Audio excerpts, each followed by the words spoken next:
सुबह 4 बजे से लेकर 7 बजे तक पीपल के वृक्ष में भगवान ब्रह्मा का वासा होता है। 7 बजे से लेकर पीपल के वृक्ष में 10 बजे तक भगवान विष्णु का वासा होता है।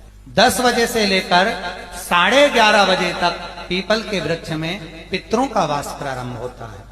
11:30 के बाद में पीपल के वृक्ष में आहूतों का वासा होता है। आहूत जानते हो, जो बच्चे गर्भ में शांत हो जाते हैं, 6 महीने के बाद शांत हो जाते हैं और कुंवारी अवस्था में मर जाते हैं, उनको आहूत कहा जाता है। फिर पीपल के वृक्ष में वासुकों का वासा चालू हो जाता है। अग्नि पुराण का संवाद है। वासुकों का वासा के बाद में शाम को 4 बजे से 7 बजे तक पीपल के वृक्ष में भगवान शंकर का वासा चालू हो जाता है।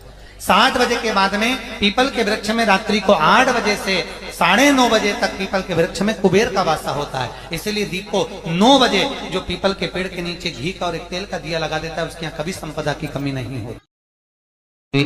आज शनिवार का दिन है, जिस दिन हिंदू धर्म में ये दिन पीपल के वृक्ष के लिए पूजनीय होगा। जो भी शनिवार के दिन पीपल के वृक्ष की पूजन करेगा, दूध चढ़ाएगा या मिष्ठान का भोग लगाएगा, लक्ष्मी और नारायण उसके घर में प्रवेश कर जाएगा। लक्ष्मी जी बोली, नारायण आपने तो एक दिन का वार लिख दिया। शंकर जी ने 7 वार बनाए हैं, रविवार, सोमवार, मंगल, बुध, गुरु, शुक्र और शनि। ये शिव जी ने बनाया। अब एक दिन आपने अपना बना लिया, बाकी के दिन अगर कोई इस पीपल के वृक्ष के नीचे आएगा और यहां तो दरिद्रता बैठी है, तो उसका क्या होगा? भगवान नारायण बोले, सुन दरिद्रता, तेरे से एक विनती है, अगर कोई भी मनुष्य इस पीपल के पेड़ के नीचे अगर 7 दिन में आता है और उसके हाथ में अगर कोई सामग्री होती है, तो तू उसके घर में प्रवेश नहीं करेगी। नियम में पीपल के वृक्ष का या तो पानी का लोटा लेकर जाओ, कुंकू का चोपड़ा लेकर जाओ, शक्कर लेकर जाओ, या पेड़ के नीचे चींटी को डालने के लिए आटा ले जाओ, पर खाली हाथ पीपल के वृक्ष के नीचे कभी मत जाओ। खाली हाथ जाओगे तो दरिद्रता तुम्हारे घर में प्रवेश करेगी। दरिद्रता उठकर खड़ी होकर बोली, नारायण तुमने अपनी मनमानी करी है, एक दिन मुझे भी मेरा चाहिए। भगवान ने कहा, बोल कौन सा दिन चाहिए? दरिद्रता कहती है, रविवार के दिन इस पीपल के वृक्ष के नीचे मैं दिन भर नृत्य करूं, इसमें रहूं, और जो यहां आए रविवार को मैं उसके घर में प्रवेश करूं। भगवान ने कहा, ठीक है। दरिद्रता, रविवार का दिन एक ऐसा दिन रहेगा जिस दिन तू इस पीपल के वृक्ष के नीचे नृत्य करेगी, और जो आएगा इस पीपल के वृक्ष के नीचे तो उसके साथ प्रवेश करेगी। मैंने तुझे वर दिया। इसलिए हमारे यहाँ केवल पीपल का वृक्ष अगर दीवार में भी लग जाता है ना, किसी की फैक्ट्री की दीवार में, किसी के घर की दीवार में पीपल का वृक्ष अगर लग जाता है, पीपल का पौधा लग जाता है, उसको कितना भी तोड़ लो वो वापस लग जाएगा। फिर तोड़ोगे फिर लग जाएगा। अगर पीपल के पौधे को तोड़ना है तो केवल रविवार का दिन एक नींबू, एक मिर्ची और बमूल का कांटा, ये 3 चीजें रखने के बाद में आधे घंटे बाद रविवार के दिन पीपल के पेड़ को उखाड़ कर फेंक दो। दूसरी बार कभी पीपल दीवार में लगता ही नहीं, कभी नहीं लग सकता। और अगर पीपल के वृक्ष को कहीं लगाया जाता है तो सोमवार के दिन या मंगलवार के दिन, बुधवार के दिन, इन दिनों में लगा सकते पीपल के वृक्ष कहीं लगाना। शनिवार का दिन एक ऐसा दिन होता है जिस दिन पीपल के वृक्ष को कहीं जाकर लगाया नहीं जाता, क्योंकि शनिवार के दिन पीपल के वृक्ष के नीचे लक्ष्मी रहती है। हम अपने हाथों से अगर पीपल का वृक्ष किसी दूसरी जगह पर शनिवार को रोपित करते हैं तो हमारे घर की लक्ष्मी अपने घर से छिन्न होकर चली जाती है। इसलिए शनिवार के दिन पीपल लगाया नहीं जाता, किसी के घर जाकर उसको वापस पलटा नहीं जाता। लग गया उसको।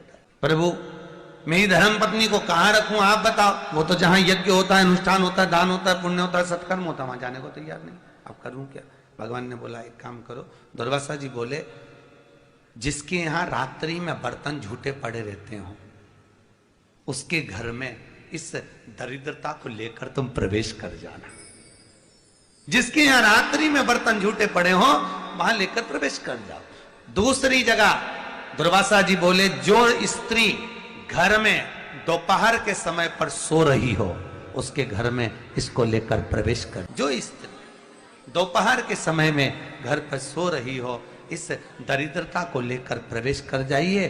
तीसरा, जिसके यहाँ पर दरवाजे पर कांटे वाले पौधे लगे हों उस घर में इस दरिद्रता को लेकर प्रवेश कर जाए। जिसके यहाँ पर भी अगर थोड़ी सी भी परेशानी होती है, थोड़ा सा क्लेश होता है, अशांति होती है, लक्ष्मी नहीं टिक रही हो, काम नहीं बन रहे हो, बहुत प्रयास करा जा रहा हो और हमारा कार्य नहीं होता, तो क्या करते हैं? फिटकरी और नमक को पानी में डाल देते हैं और घर में पोछा लगा देते हैं। आप लोगों ने आजकल फेसबुक पे भी पढ़ा होगा, व्हाट्सएप पे भी पढ़ा होगा। तो क्यों लिखा उसमें? उसका कारण ही केवल इतना है कि दाता और विधाता की प्रियता उसमें।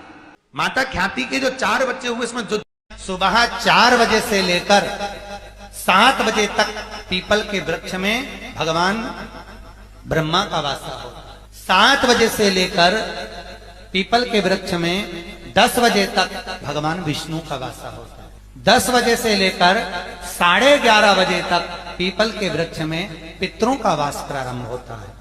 11:30 के बाद में पीपल के वृक्ष में आहूतों का वासा होता है। आहूत जानते हो, जो बच्चे गर्भ में शांत हो जाते हैं, 6 महीने के बाद शांत हो जाते हैं और कुंवारी अवस्था में मर जाते हैं, उनको आहूत कहा जाता है। फिर पीपल के वृक्ष में वासुकों का वासा चालू हो जाता है। ये अग्नि पुराण का संवाद है। वासुकों का वासा के बाद में शाम को 4 बजे से 7 बजे तक पीपल के वृक्ष में भगवान शंकर का वासा चालू हो जाता है।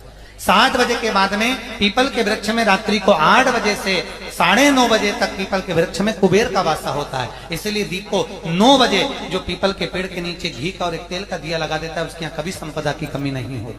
कभी शिव मंदिर में जल चढ़ाने का मौका मिले और आप शंकर जी के मंदिर में जल चढ़ाने के लिए जाएं, तो केवल जल चढ़ाकर वापिस मत आना, केवल बेलपत्र चढ़ाकर वापिस ना आना, दिया लगाकर वापिस ना आना।